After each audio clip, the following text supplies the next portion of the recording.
pleased to get that many plays of scrimmage. I think we got upwards of 40, 42 plays of scrimmage in at the end of practice and not have anybody come away hurt. So that's great news, and we'll learn a lot from that. We'll have tomorrow off. We'll come back on Thursday, put in some red zone, and get ready for a great scrimmage on Saturday. So I'm anxious to keep trucking along and like our progress. What has given them a little taste of this new heading into Saturday? Well, the one thing we promised them when we came back in January was everybody's going to get a chance to compete.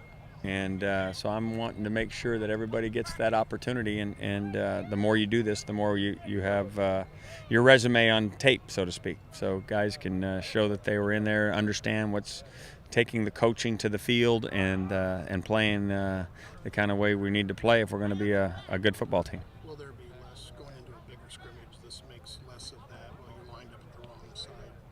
We hope so. We hope that you coach off this tape and you can make sure that there's fewer mistakes the next time you're at it. And more production. Yeah, absolutely. I mean, this was a little bit controlled. I stopped to drive, and so forth. I wasn't so concerned about winning and losing in this. I just wanted to see guys going full speed. But you never lose. You tell us that after every scrimmage. In spring ball, I am undefeated. What do you think about the tempo?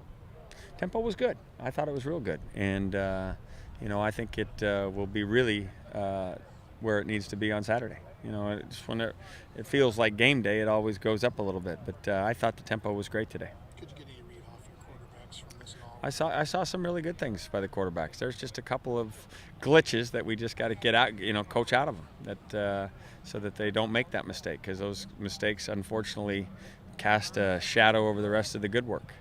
See some of the stuff you were talking about yesterday with Richard, the predetermining, or was that cleaned up a little better today? One snap, one of those. We're down to one, which is good. I want it error free. I want it, and that doesn't mean he's going to hit every pass, but in terms of his reads and his progressions and all that stuff, one time today was a blast from the past. Was that the one you feel is the turn? Yeah, it was the one that about put an arrow through my heart. Yeah. What do you think of Brett's first action?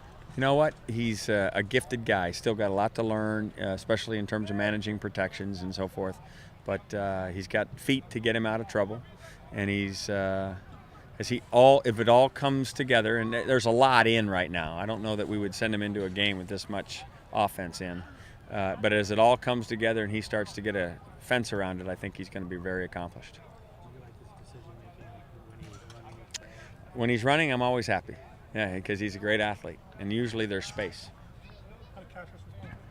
Cassius was terrific. He came back with the right attitude. He understands we're competing, and I think that's exactly where everybody on the football team needs to be, not just him. Yeah. In terms of design runs for the quarterback, you put a percentage on it. How much did you do that last season? Oh, I don't know that we design it. It really is what the defense does to take away a particular run if the quarterback decides to keep the ball. So it's a little bit more like option football rather than designing that the quarterback keep it. With that being said, could there be some design runs for him? Oh, sure, absolutely. He's a weapon, no question in that regard. In terms of Dietrich, his physicality? Dietrich is, made a name for himself being physical, and made some good plays in that regard, and is also doing some nice things in terms of playing in space, and that's he wants to be the complete player. You have the same deal with Nelson and Randall regarding track as you do with Richard in baseball and football, right? You mean in terms of I've promised that they can? Yeah, they're gifted guys, and they're playing for UCLA, so it's fun to have them go out and compete for other teams. And obviously when they're in positions to score points, as Randall did the other day, running a 10-4-3, and Nelson did, and long jumping over 24 feet. Those are great things to be able to help. In Richard's case, he's not seen the field yet, so I'm a little bit concerned how much time he's spending there if he's not actually in the game. But Coach Savage has got to run that program, and I've got to run this one. Everybody good? Grab your rubber. All right.